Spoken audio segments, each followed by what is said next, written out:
Número de artículo, SCP-008. Clase de objeto, Euclides. Procedimientos especiales de contención. Las muestras de SCP-008 han sido consideradas peligros biológicos extremos de clase V y se aplican todos los protocolos relacionados. Se implementarán medidas de incineración e irradiación en caso de acción política o militar que pueda dar lugar al desmantelamiento de la instalación, un corte de energía, o cero comunicaciones de operadores o canales externos durante un periodo determinado de 8 horas. El periodo de cuarentena para los operarios que abandonan las instalaciones es de 4 meses. Si se ha producido una infracción, se implementarán medidas de incineración e irradiación. Debería ser política de todos los sitios G2 no preparar un procedimiento de evacuación. Descripción: SCP-008 es un prión complejo, cuyas muestras se almacenan en cada uno de los sitios G2 conocidos. La investigación sobre SCP-008 está altamente clasificada y su objetivo principal es prevenir investigaciones que puedan conducir a la síntesis de SCP-008 en un futuro lejano.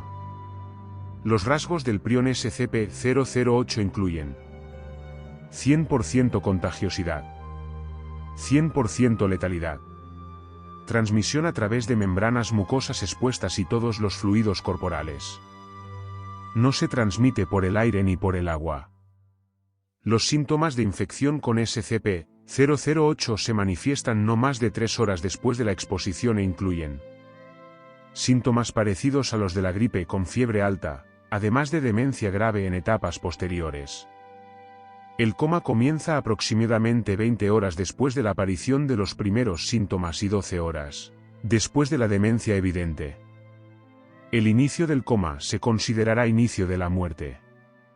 Se produce un periodo de necrosis celular esporádica que llega a parecerse a la gangrena. El tejido superviviente asume su función original y es muy resistente.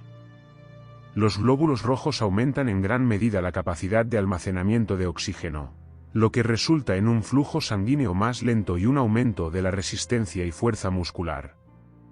Los sistemas nervioso y muscular no se ven afectados por una insuficiencia orgánica total durante varias horas.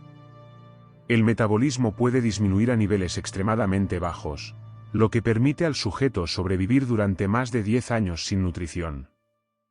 La alta viscosidad de la sangre da como resultado un flujo sanguíneo insignificante debido a heridas por disparos, punciones y cortes.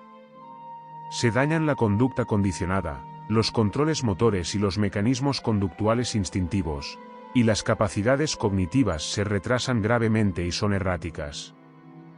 Los animales experimentan una necrosis cerebral excesiva y están inactivos.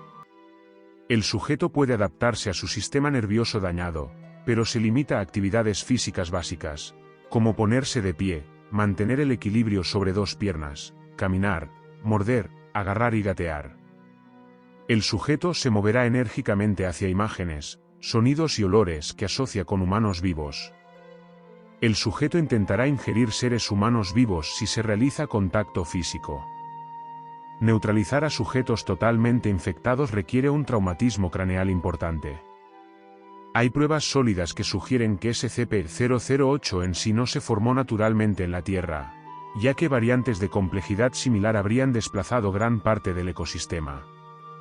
En 1959, tras su descubrimiento, se negoció un breve esfuerzo de colaboración con la URSS para localizar los sitios G2 y eliminar a SCP-008. Se desconoce el estado de SCP-008 bajo custodia rusa desde que terminó la colaboración. Anexo 008-1. Se ha descubierto que SCP-500 puede curar completamente a SCP-008 incluso en las etapas avanzadas de la enfermedad.